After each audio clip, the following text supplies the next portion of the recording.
Hello बच्चों। हमारा प्रश्न है निम्न उत्पाद के लिए अभिकर्मक एक्स वाई और जेड को पहचानिए। देखिए क्या है, पहला दिया हुआ है डायजोनियम लवण है जिसको एक्स से अभिक्रिया करके यहाँ पर आइडोबेंजीन में कन्वर्ट किया गया है। फिर डायजोनियम लवण है जिसका वाई से अभिक्रिया करके बेंजीन साइनाइड बनाया जाता है। ठीक है।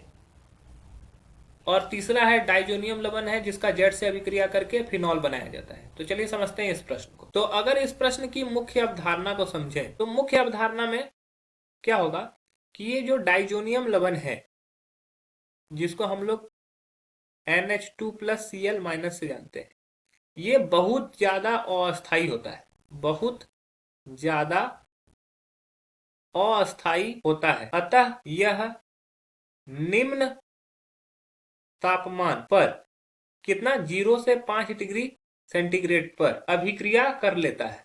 अभिक्रिया कर लेता है। ठीक है। तो अब पहला जो देखोगे, पहला में अगर देखोगे तो ये डायजेनियम है, डायजेनियम सल्ट है। इसका रिएक्शन किससे करवाया गया? यहां पर अगर प्रोडक्ट में देखो आई बन रहा है तो जहां पर आई प्रेजेंट होगा उसी से रिएक्शन कराया जाएगा। ठीक है।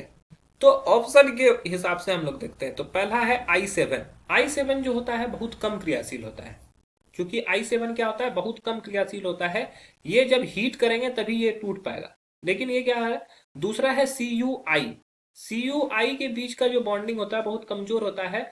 लेकिन NaCl जो होता है ये जैसे ही रिएक्ट करेगा, ये यहाँ से चूंकि इस दोनों का साइज में बहुत ज्यादा डिफरेंस है तो ये क्या करेगा, रिएक्शन करके I बना लेगा और यहाँ पर CuCl दे देगा। ठीक है। ये क्या कर लेगा, CuCl दे देगा और यहाँ से N2 नाइट्रोजन गैस भी उड़ा देगा। ठीक है। इसके बाद दिया हुआ है यहाँ पर थर्ड ऑप्शन में दिया हुआ है KI जिसको गर्म करना पड़ता है। तो KI बहुत ज्यादा अभिक्रियाशील है। ठीक है। KI का बीच का बॉन्डिंग बहुत ज्यादा मजबूत होता है, ऊपर से गर्म करने की इसकी आवश्यकता नहीं पड़ती है। ठीक है। और AHI गर्म, AGI गर्म, AGI बहुत कम क्रियाशील है, इसको गर्म करने की आवश्यकता नहीं पड़ती, वो 0 डिग्री सेंटीग्रेड से 5 डिग्री सेंटीग्रेड के फॉर्म में ही कर लेता है। तो गर्म यहाँ पर जो दिया हुआ है वो गर्म के माध्यम से कोई मतलब नहीं है, अतः यह गलत है। तो ऑप्शन ए में हमारा क्या हो जाएगा, एक्स जो हो जाएगा वो हमारा हो जाएगा CuI। और ये रिएक्शन किसके द्वारा दिया गया था, ये रिएक्शन दिया गया था हमारा जो क्यूपरस लवण की उपस्थिति में अभिक्रिया कराया जाता है वो सेंड मेयर के द्वारा दिया गया था। ठीक है। सेंड मेयर अभिकर्मक कहलाता है जो कि क्यूपरस लवण कहलाता है। क्यूपरस लवण में CuI, CuCl या CuBr हो सकता है। तो सेंड मेयर अभिकर्मक है, तो ये पहला रिएक्शन में हमारा हो जाएगा CuI। अब दूसरा रिएक्शन देखते हैं जहां पर Y के बारे में बात हुआ। तो ये भी सेम डाइजेनियम लवण है और ये Y से रिएक्शन करके क्या बना रहा है, Cn बना रहा है। तो यहाँ पर वाकई CuCn होना चाहिए या KCN होना चाहिए, NaCN होना चाहिए। ये किसके किसके प्रेजेंस में, NaCN या KCN या CuCN, इन सभी के प्रेजेंस में जब रिएक्शन करता है तो ये Cn को अपने साथ जोड़ लेता है, क्योंकि ये बहुत ज्यादा अस्थायी है, इसको गर्म करने की आवश्यकता नहीं पड़ती। तो यहाँ पर ये NaCN जो ऑप्शन बी हो जाएगा हमारा, वो यहाँ पर KCN है, गर्म करना पड़ रहा है, तो ये गलत है। उसके बाद यहाँ पे NaCN है, यहाँ पे CuCN है, यह दोनों सही है। और AgCN गर्म करना पड़ रहा है तो ये भी गलत है।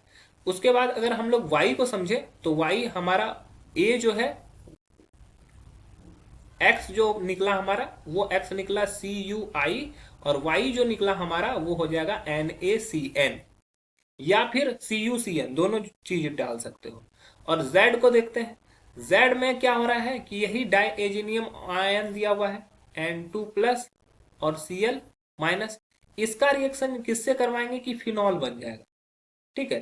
तो यहां पर युग्मन अभिक्रिया होता है। युग्मन अभिक्रिया में इसका रिएक्शन किससे करवा सकते हैं, हम लोग जल से करवा सकते हैं, यहाँ H2O से करवा सकते हैं क्योंकि H प्लस और OH माइनस के फॉर्म में रहता है, या फिर KOH से करवा सकते हैं जो कि K प्लस और OH माइनस।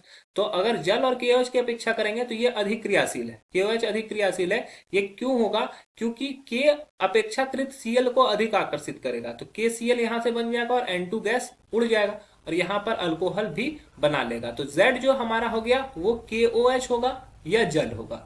KOH होगा और जल होगा। लेकिन KOH जो होता है अधिक क्रियाशील होता है, तो KOH को प्रबल माना जाता है। तो Z हमारा KOH हो गया, X हो गया CuI, Y हो गया NaCN और Z हो गया KOH, जो कि ऑप्शन बी में दिया गया। तो हमारा जो सही उत्तर हो जाएगा वो हो जाएगा ऑप्शन बी, क्योंकि यहाँ पे CuI, NaCN और KOH दिया गया है। अन्य जगह पर या तो KOH के साथ उबालना पड़ रहा है तो उबालने की जरूरत नहीं पड़ती है, क्योंकि ये अस्थायी होता है, ये गलत हो जाएगा। यहाँ पर H2O के साथ गर्म करना पड़ रहा है, ये भी गलत हो जाएगा। और NaOH के साथ भी गर्म करना पड़ रहा है, ये भी गलत हो जाएगा। तो आशा है कि यह प्रश्न आपको समझ में आया होगा। धन्यवाद।